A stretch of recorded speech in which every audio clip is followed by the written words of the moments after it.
देखिए, आज मैं आपको बड़े आसान लफ्ज़ों में समझाऊँगा कि जिन लोगों को स्पाइनल कॉर्ड इंजरी होती है, जिन लोगों को रीढ़ की हड्डी की तकलीफ़ होती है, तकलीफ़ से मतलब है कि फ्रैक्चर हो जाता है या हराम मग़ज़ वहाँ पे कट जाता है, उनके बारे में अगर हम बात करें तो बहुत बड़ी-बड़ी बातें या बहुत देर तक हमें गुफ्तगू करने की ज़रूरत है।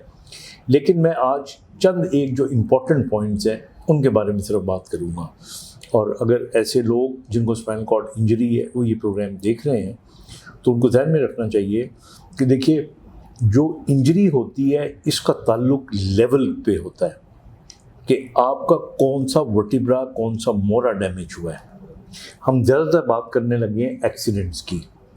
जो स्पाइनल कॉर्ड इंजरी है ये एक्सीडेंट की वजह से ज़्यादा होती है।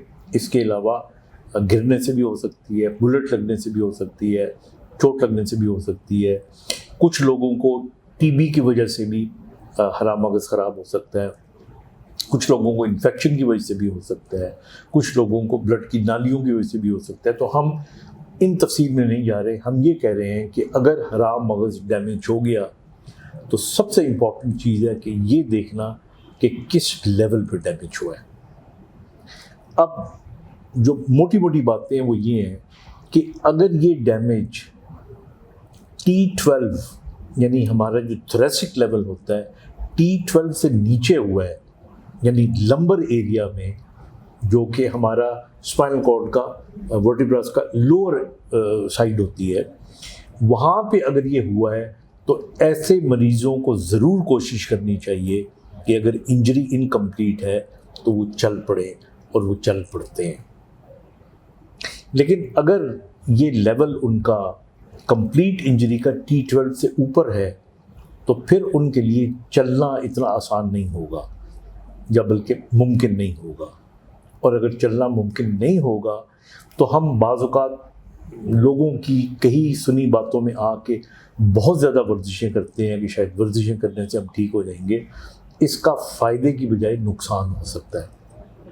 It is much better to be more comfortable and complication free and use a wheelchair. Incomplete अगर लीजन हो हायर लेवल का भी तो चलने के इम्कानात हो सकते हैं। लेकिन याद रखिएगा कि सिर्फ दुनिया में चलना ही सब कुछ नहीं है।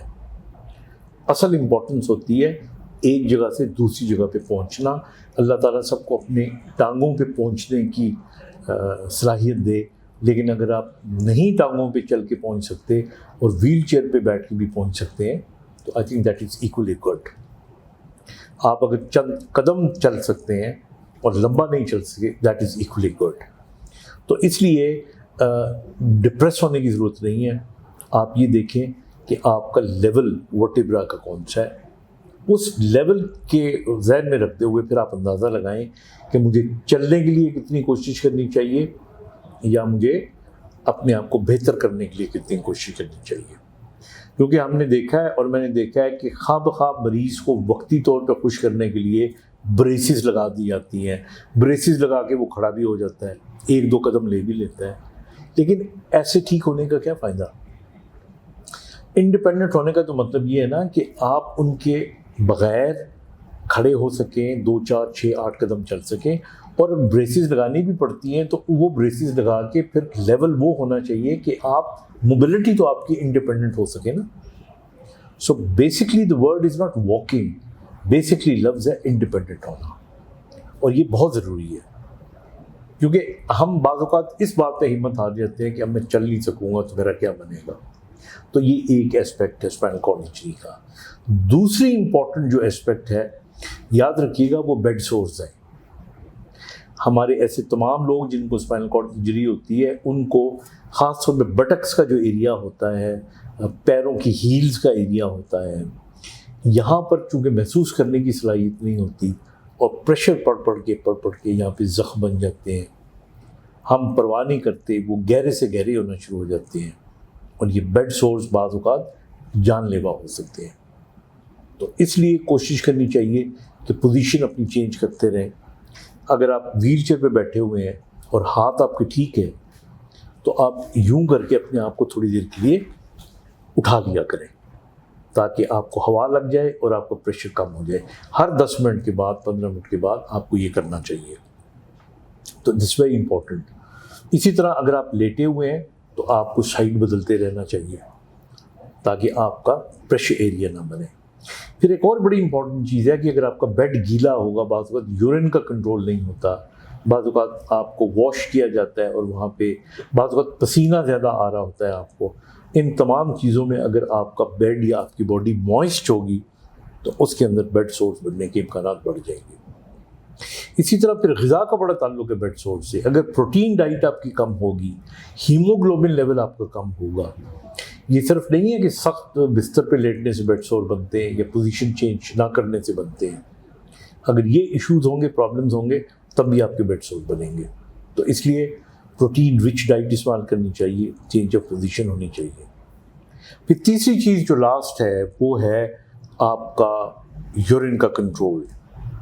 स्पाइनल कॉर्ड इंजरी के जो पेशेंट्स होते हैं, डिपेंड करता है कि किस लेवल पे चोट लगी है, तो उसके मुताबिक फिर आपका यूरिन कंट्रोल होता है। कुछ लोगों का जो ब्लैडर होता है उससे बार बार यूरिन निकलता रहता है, कईयों का ब्लैडर भर जाता है और ड्रिबलिंग करना शुरू कर देता है। तो ये या स्पास्टिक हो सकता है या पैरालिटिक हो सकता है। ये जो स्पाइनल कॉर्ड इंजरी के पेशेंट्स हैं वो ज़्यादा बेहतर जानते हैं। अब यहाँ पे दो बातें हैं। एक इसका तरीका तो ये होता है कि आप दिन में 3 से 4 दफ़ा जो नाली होती है वो यूरिन निकालने के लिए इस्तेमाल करें, जिसको कैथेटर कहते हैं, और ये सिलिकॉन की जो है ये सबसे अच्छी होती है ताकि इन्फेक्शन ना करे। कुछ लोग ऐसे होते हैं कि जो ये करें तो उनकी ब्लीडिंग शुरू हो जाती है या उनको ये सूट नहीं करती। तो अगर ये किसी वजह से सूट ना करे तो फिर नाली परमानेंटली डलवानी चाहिए, जो कि 10 दिन या 15 दिन के बाद चेंज करनी चाहिए। लेकिन पहली प्रेफरेंस यही है कि ये इंटरमिटेंट कैथेटराइजेशन करनी चाहिए। और कुछ लोगों का कंट्रोल आ भी सकता है।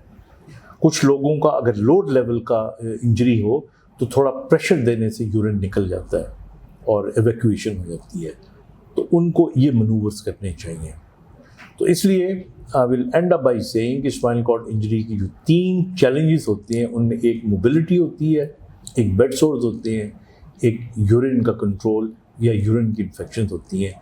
याद रखिएगा, अगर आप यूरिन का केयर नहीं करते, 6 महीने के बाद अल्ट्रासाउंड नहीं करवाते, तो हो सकता है आपका प्रेशर जो है वो आपके गुर्दों में पड़ रहा हो, और अगर आपके गुर्दों में प्रेशर पड़ेगा और गुर्दे फेल हो जाएंगे, क्रेटनिन लेवल आपका हाई हो जाएगा, तो इससे डेथ भी हो सकती है। तो इसलिए ये चीज़ों का ख्याल रखें और स्पाइनल कॉर्ड के जो पेशेंट्स होते हैं वो अपने डॉक्टर से वक्तन फ़वक्तन ज़रूर रुजू करते रहें। Thank you.